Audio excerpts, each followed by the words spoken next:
Le Bayer Leverkusen. Donc oui, Johan était au match en plus ce soir. Ouais. Donc c'est intéressant de vous avoir tous les deux. Polo, t'as cru que la première défaite allait arriver là ou tu à 2-0, tu t'es dit bah tranquille, on sait que ça va finir à 2-2. J'ai vu un scénario catastrophe, évidemment, d'autant plus qu'il n'y a quand même qu'une seule équipe vraiment sur le terrain, tellement la qualité technique de Leverkusen est supérieure, sauf qu'il faut savoir mettre un ballon au fond des filets. Ce soir, Leverkusen donne le bâton pour se faire battre avec 2 pénaltys qu'on peut critiquer, d'ailleurs au passage, les décisions arbitrales. Je compare par exemple ce genre de décision arbitrale avec ce que je vois dans la surface du Real Madrid à chaque fois qu'il y a un corner. Par exemple, ça, on siffle pas là-bas, mais là, on siffle des choses qui me semblent assez ridicules. Donc, il n'y a jamais homogénéité des décisions arbitrales, ça devient vraiment pénible.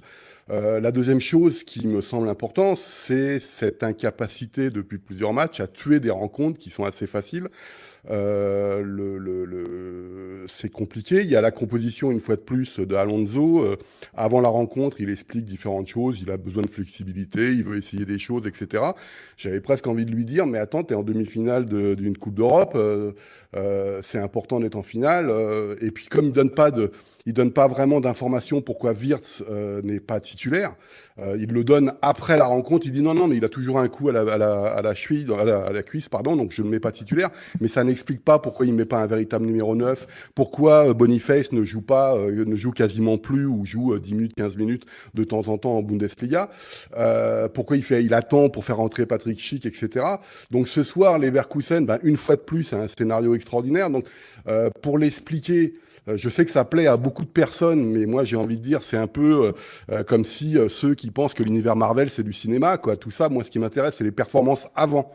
Et ils sont forcés à chaque fois en changeant des joueurs, etc. À chaque fois ça fonctionne, etc. La non-défaite, si tu veux, ne m'intéresse pas. Moi à 2-1, je suis content. À 2-1, t'es en finale.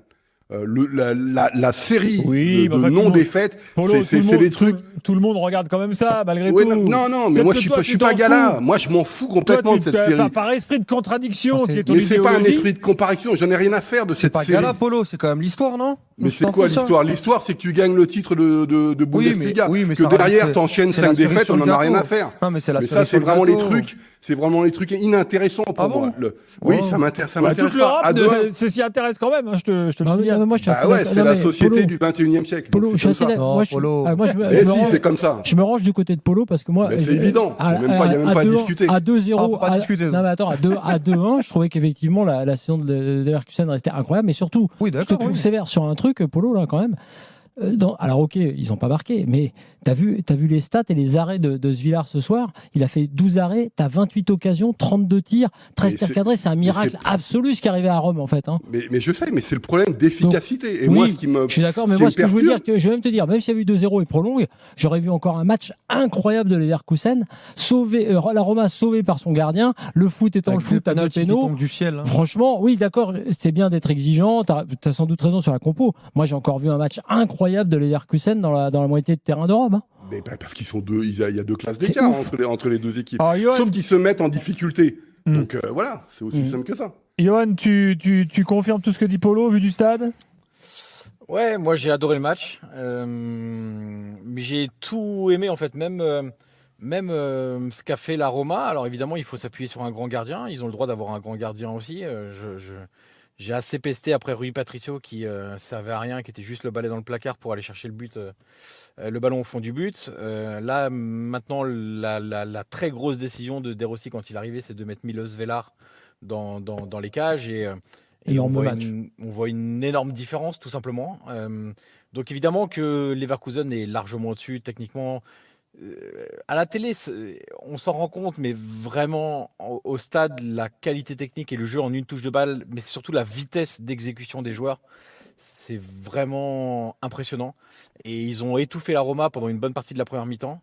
Et la Roma, malgré tout, a réussi à se créer pas mal d'opportunités, je trouve, au-delà même des pénaltys. Il y a Lukaku qui en a une, Pellegrini qui en a une, Azmoun qui joue mal le coup à un autre moment. Je trouve qu'il y a eu des choses intéressantes. Et je discutais à la fin du match avec Vratislav Gresko, qui est un ancien joueur de Leverkusen et qui a joué en Italie d'ailleurs aussi à l'Inter et à Parme. Et il me disait qu'il avait vu tous les matchs de Leverkusen cette saison, qu'il en avait vu plusieurs au stade et qu'il me disait une équipe aussi bien préparée pour jouer Leverkusen à Leverkusen cette saison, hormis Stuttgart, j'en ai pas vu d'autres. Donc ça montre aussi le travail qu'a été capable de faire De Rossi avec des choix importants. Dybala qui n'était pas à 100% est resté sur le banc. On parlait d'une attaque Abraham-Lukaku, finalement Abraham était sur le banc. Chelik était sur le banc. Il a mis Angelino, troisième défenseur central, axe gauche, alors que c'est un latéral gauche. Il y a eu beaucoup de choses intéressantes. Il n'a pas remis Smalling parce que l'attaque légère de Leverkusen lui avait posé beaucoup de problèmes quand Smalling est intéressant, quand il y a un vrai numéro 9 au duel au contact physique. Donc j'ai tout aimé et j'ai aimé aussi le scénario parce que c'est un scénario dingue.